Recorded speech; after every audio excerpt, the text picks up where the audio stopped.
You ever pull up to your new place and immediately feel like you've landed on the set of some suburban reality show you didn't audition for? That's exactly what happened to me. 1 minute, the wheels of my emerald green Rolls Royce had barely stopped spinning in front of my new house. The next, I was public enemy number one, and nobody could even tell you why, except, well, I guess the sight of my car just didn't sit right with the self-appointed queen bee across the street. In her eyes, I was a walking, breathing violation, and she made sure the entire neighborhood saw it too. She didn't ask questions or introduce herself. Nope. She whipped out her phone, barked at me like I'd stolen the car, and from that moment on, my life turned into one long episode of Surveillance Wars Maple Heights. My name's Michael Harrison, and the woman who made it her life's mission to micromanage me is Margaret Wilson, the freshly minted HOA president, barely 6 months into her reign, and already wearing her power like an ill-fitting blazer, bright, loud, and impossible to ignore.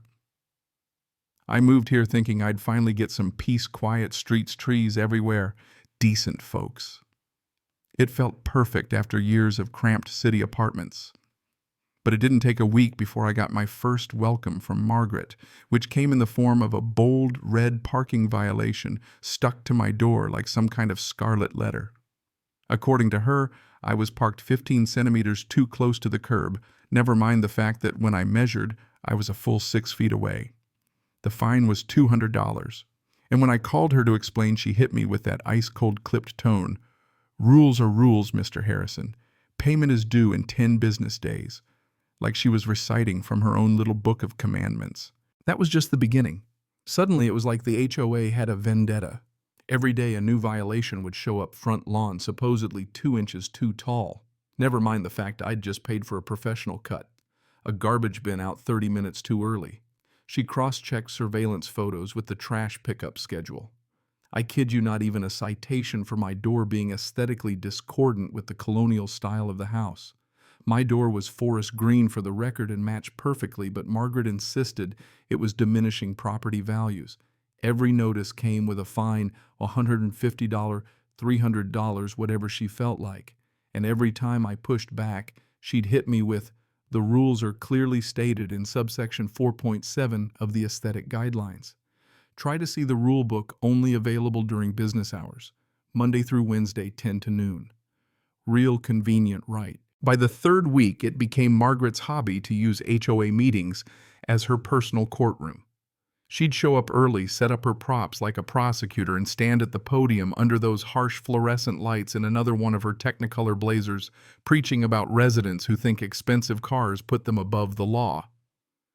She never said my name, but she'd flash pictures of my car taken from every possible angle like she was exposing a most wanted fugitive. Some people in the audience would shift in their seats, not sure whether to clap or duck. A couple neighbors like Mrs. Patterson lapped it up. Others like Mr. Thompson just looked mortified. The surveillance ramped up to borderline stalking. I'd catch Margaret at her window camera aimed at my car, jotting notes in a leather notebook. She started cataloging my routines, what time I left, what time I got home, even when I walked a neighbor's dog. One morning, I found her in my driveway at 7:30, wearing a yellow blazer and wielding a measuring tape like a sword, muttering to herself, "This time the evidence will be ironclad." She was photographing my tires, sketching diagrams, and didn't even blink when I confronted her. Just looked up and announced, "I'm conducting official HOA business, Mr. Harrison. Please don't interfere." She stayed for another 5 minutes like she owned the place. But the part that really blew my mind was the rumors. Margaret worked the neighborhood like a seasoned politician, chatting up Mrs. Patterson as she carried groceries, pulling aside the Johnsons during their kids' playtime, stopping Mr. Thompson on his walks. "Have you ever wondered how someone that age gets a Rolls Royce?" she'd whisper. "There's only a couple ways someone affords that, and not all of them are legal, you know?" She'd tap the side of her nose like she was in a spy movie. Suddenly, neighbors who used to wave wouldn't look at me. The Johnson kids were pulled away if they wandered near my property. Even the pizza delivery guy started asking for ID. At some point, it wasn't about the fines or the money. It was the way Margaret used her position to isolate me, weaponizing suspicion and fear. I knew I couldn't let it go. With my background in real estate, I started digging into HOA records. Turns out Maple Heights HOA hadn't filed required financial reports for 2 years, which meant they were legally suspended, no right to fine anyone. Even better, the street where I parked Maple Street was public property, not HOA jurisdiction. All of Margaret's regulations were basically fake. The real jackpot came when I got a call back from the state business office. Maple Heights HOA has been suspended since March of last year, Mr. Harrison. If they're collecting fines, that's fraud. I started quietly reaching out to neighbors. Turns out I wasn't alone. Mr. Thompson had paid $800 for improper mowing direction. Mrs. Martinez was banned from planting sunflowers. The Johnsons were forced to repaint their fence, cost them $1,000. Then came the twist I never saw coming. Margaret's own husband, Tom, caught me one evening and handed me a manila envelope. "I can't stand what she's doing anymore," he said, exhausted. Inside were emails, meeting minutes, and a list of residents she wanted removed. My name was at the top. And then I dropped my own twist. I wasn't just some random real estate guy. I had a law degree, 5 years working for the state attorney general, specializing in, you guessed it, HOA fraud. I'd been quietly documenting everything, collecting evidence, statements, photos, the works. Margaret's last stand was when she called the cops on me, claiming I'd stolen my own car. She met the officers with a thick folder, waving it like she was prosecuting a mob boss. "This man's been terrorizing our neighborhood." But I stayed calm, handed over my license, registration, proof of ownership. The officers verified everything twice, and then turned to Margaret. "Ma'am, this vehicle belongs to Mr. Harrison. All documentation is in order." You could see the panic rise in her eyes. But she pivoted, yelling, "Then he's breaking parking rules.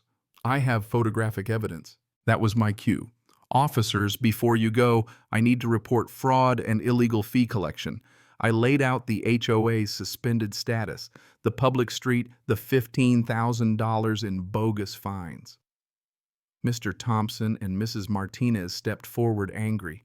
"Now you mean the $800 I paid was illegal? What about my sunflowers?" Soon the crowd was buzzing. The final nail was when the officers read an email from Margaret. "We need to increase violation revenue. I'll find ways to write up more residents." Silence. Even Mrs. Patterson turned away from her.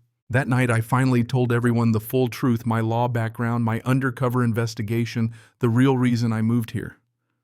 Within a week, Margaret got hit with charges: fraud, illegal fee collection, abuse of power. Tom filed for divorce and left with the kids. The HOA was rebuilt with new bylaws, real transparency, mandatory audits, no more dictatorship. We returned every dime Margaret stole with interest.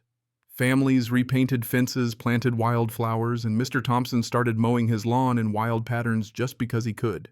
Margaret was forced to sell her house, pay $50,000 in restitution, due community service, banned from holding office for 5 years. The judge's final words: "This case is a clear abuse of community trust and power. Maple Heights is better now, more colorful, more alive. People actually talk. And my car is just a car. Not some weird symbol. There's a new sign at the entrance, Maple Heights, where everyone is respected. A community built on trust and transparency." The irony: Margaret thought fear and suspicion would make people obey, but all she really did was show us how important it is to stand up together. Funny how justice doesn't come from revenge or anger, but from knowledge, patience, and standing up for what's right. My car's still there every day. No more rulers, no more photos, just neighbors chatting and kids drawing with chalk on the sidewalk. That's the community I always wanted. So what do you think? Was I wrong to dig in my heels? Or does every neighborhood need someone willing to fight back when things go off the rails? I'd love to hear your take. Drop your thoughts below. Where do you draw the line between rules and respect?